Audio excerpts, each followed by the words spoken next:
Hello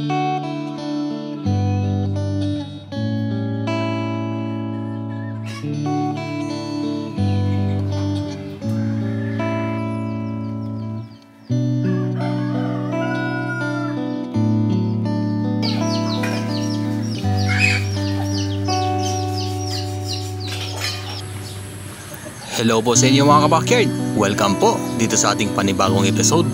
Sa araw na to ay gagawa po tayo ng virgin coconut oil. Palagi ko pong binabanggit sa inyo sa aking pong mga previous episodes itong virgin coconut oil. Kasi naman po ito pong virgin coconut oil ay napakaraming magagandang benepisyo para sa ating katawan. Bukod sa magagandang benepisyo na maibibigay nitong virgin coconut oil ay napakadali lang po itong gawin. Ang sakap ng ginagamit dito ay makikita lang po sa ating mga bakuran. Kaya ito po ay organic at wala pong halong chemical at mga preservatives. Siyempre po, unang-una pong kakailanganin natin para po magagawa tayo ng virgin coconut oil ay kakailanganin po natin ng niyog. Piliin po natin, iyon pong matured na niyog, yung medyo gulang-gulang na po.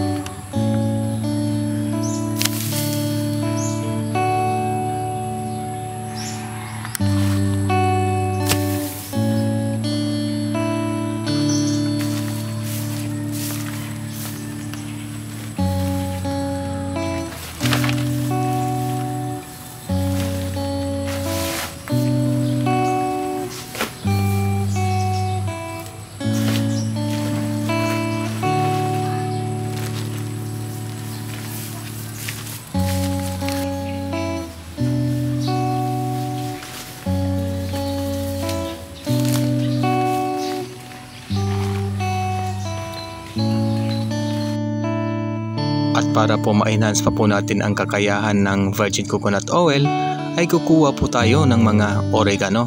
Mamaya po ay gagawa po tayo ng oregano oil gamit ang virgin coconut oil at ang mga tuyong dahon ng oregano.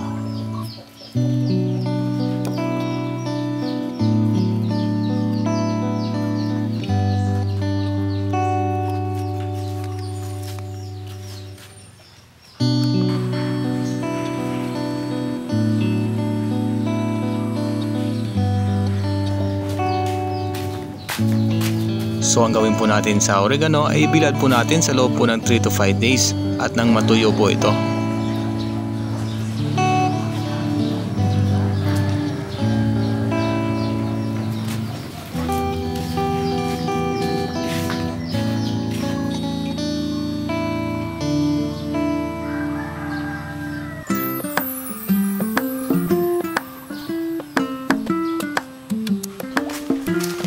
So simulan na po natin mga kabakyard. Unang-una pong gawin natin ay babalatan na po natin ito po mga niyog na kinuha natin. So sa part na to mga kabakyard, dapat po ay mag-ingat-ingat tayo. At dapat po matalas po yung bulo natin para hindi po dumaplos yung bulo at hindi po tayo magkasugat. Hindi sa pagmamayabang pero sa part na to, expert ako dito mga kabakyard.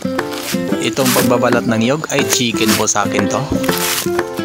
Kasi naman ay mahilig tayo sa putahe na may mga kasamang gata. Tulad ng ginataang gulay, halang-halang, adobo sa gata, at iba pang mga putahe basta may kasamang gata. Paborito natin yan.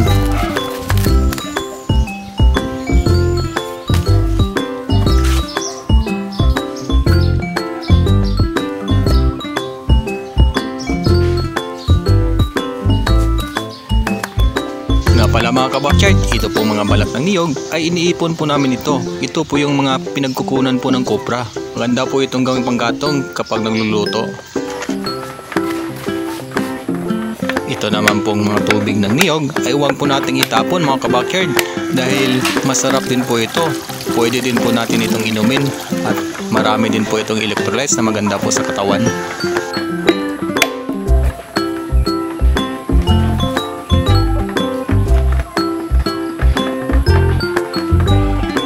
So yan, meron na po tayong mga preskong mga niyog.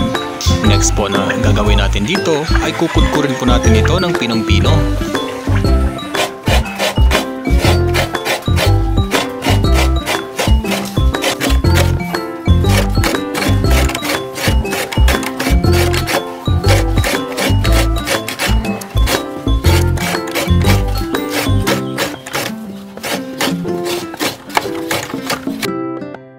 So ito na po ang mga sapal ng niyog. Next po na gagawin natin dito ay lagyan po natin ng medyo maaligam-gam po na tubig para mas madali po yung pag-extract po natin ng mga coconut milk. Bigayin po hanggang sa kaya nyo at nang lumabas po talaga yung mga katas ng mga niyog.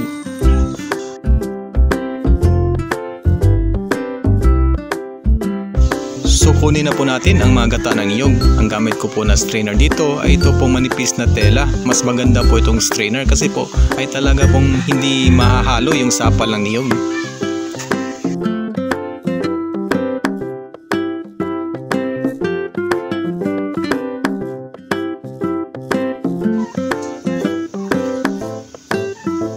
So ito na po ang coconut milk. Ito po yung gata ng niyog.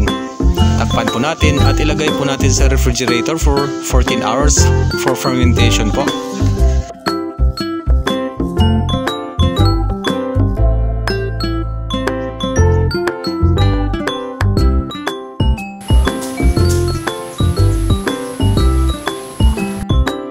After 14 hours or overnight sa refrigerator ay may makikita na po tayong dalawang layer. Sa taas po ito pong coconut cream at sa ilalim naman po ito pong tubig. Pagkatapos ay i-freeze po natin sa loob po ng 1 oras para madali po natin makuha yung coconut cream.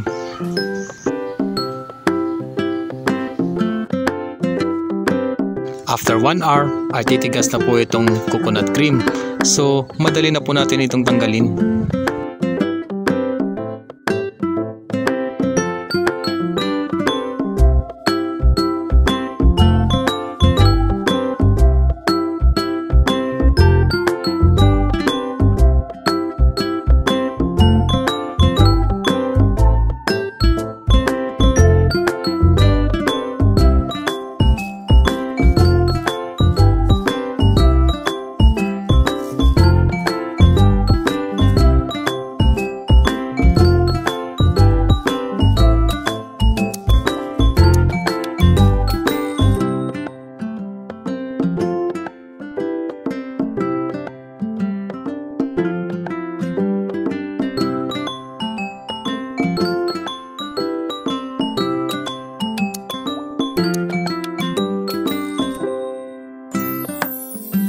Ito pong mga coconut cream na nakuha natin ay ilagay po natin sa storage box or kahit anong food container. Ilagay po natin sa room temperature at patutunawin po natin ito sa loob po ng 24 oras.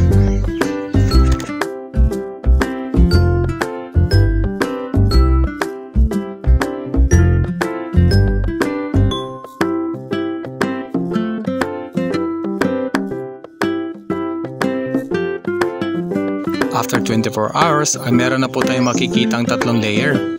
Sa taas ay ito po yung curd. Sa gitna naman ito na po yung virgin coconut oil. At sa ilalim ay ito ang tubig. So tanggalin po natin itong curd sa taas. Ito naman sa ilalim ay ito na po yung virgin coconut oil. So ito na pong virgin coconut oil. So kumuha po tayo ng paglagyan po na ito. I-transfer na po natin ito. Kailangan po natin ng pino na strainer para hindi po masama itong mga cord na nasa gata.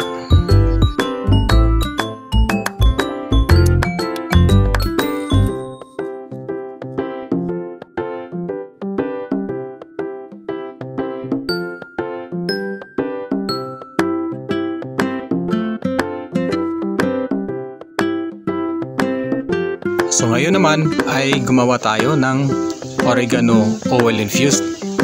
Ito po yung binilad natin sa araw. Actually hindi pa ito gaano katuyo kasi po ay makulimlim po dito at lagi pa pong umuulan. Medyo matagal pa po kasi ito matuyo. Pwede na rin naman ito pero mas maganda po yung tuyong-tuyo na ng mga dahon ng oregano. Pagkatapos po ay lagyan po natin ng virgin coconut oil. Ganito lang po. At takpan po. So yan, ito na po ang finished product natin. Ito na po ang virgin coconut oil at saka yung oregano oil infused sa virgin coconut oil.